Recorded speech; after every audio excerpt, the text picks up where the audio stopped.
Alright, so here we are for Charlie in the Chocolate Factory, Chapter 19, called The Inventing Room, Everlasting Gobstoppers, and Hair Toffee.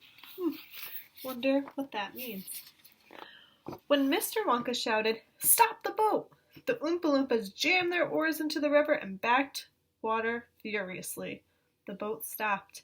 The Oompa Loompas guided the boat alongside the red door. On the red door it said, "Inventing Room. Private. Keep out."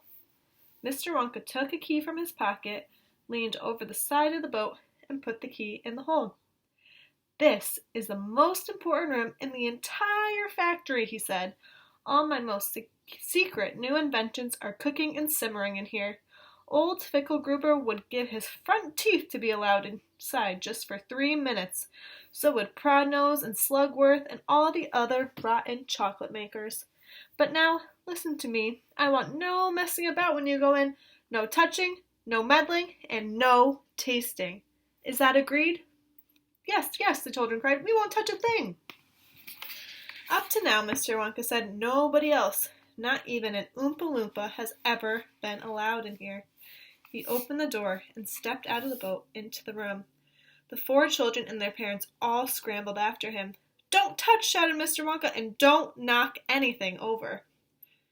Charlie Bucket stared around the gigantic room at which he found himself in. The place was like a witch's kitchen.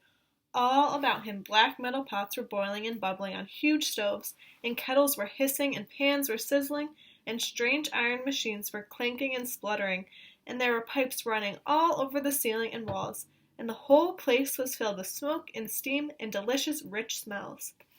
Mr. Wonka himself had suddenly become even more excited than usual, and anyone could see that this was the room he loved best of all. He was hopping about among the saucepans and the machines like a child among his Christmas presents, not knowing which thing to look at first. He lifted the lid from a huge pot and took a sniff. Then he rushed over and dipped a finger into a barrel of sticky yellow stuff and had a taste. Then he skipped across to one of the machines and turned half a dozen knobs this way and that.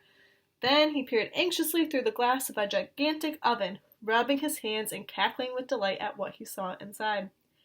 Then he ran over to another machine, a small, shiny affair that kept going p p p p p, and every time it went p, a large green marble dropped out of it into a basket on the floor.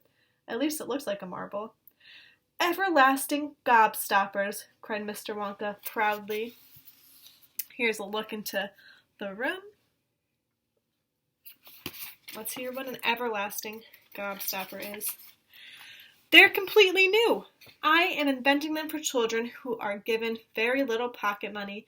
You can put an everlasting gobstopper in your mouth, and you can suck it and suck it and suck it and suck it and suck it, and it will never, ever get smaller." "It's like gum!" cried Violet Beauregard. "It is not like gum," Mr. Wonka said. "Gum is for chewing, and if you try chewing on one of these gobstoppers here, you break your teeth off. But they taste terrific, and they change color once a week, and they never get smaller. They never disappear. Never. At least I don't think they do. There's one of them being tested this moment in the testing room next door. And Oompa Loompa is sucking it. He's been sucking in it for nearly a year now without stopping, and it's still as good as ever." "Now over here," Mr. Wonka went on, skipping excitedly around the room across to the opposite wall. "Over here I am inventing a completely new line in toffees." He stopped and beside a large saucepan. The saucepan was full of thick, gooey, purplish, boiling and bubbling. By standing on his toes, little Charlie could just see inside it. "That's hair toffee!" cried Mr. Wonka. "You eat just one tiny bit of that, and in exactly half an hour a brand new, luscious, thick, silky, beautiful crop of hair will start growing all over the top of your head, and a mustache, and a beard." "A beard!" cried Veruca Salt. "Who wants a beard, for heaven's sake?" "It would suit you very well," said Mr. Wonka, "but unfortunately the mixture is not quite right yet. I've got it too strong. It works too well.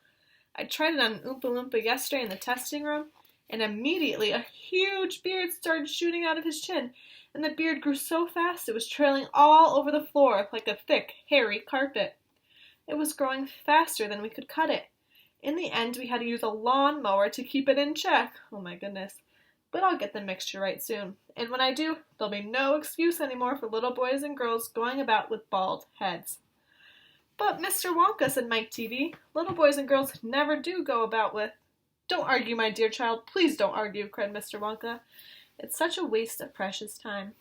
Now over here, if you will all step this way, I will show you something that I'm terrifically proud of. Oh, do be careful, don't knock anything over. Stand back. On to Chapter 20, The Great Gum Machine. Who do you think is going to love the Great Gum Machine? We'll have to see what happens in Chapter 20. But in Chapter 19, we really learned all about some of Mr. Wonka's inventions and how he tests them out on the Oompa Loompa. They don't always go right. So we'll have to see what happens in the gum, with the gum invention. All right, I'll see you tonight for our read aloud of The Invisible String, which is right here.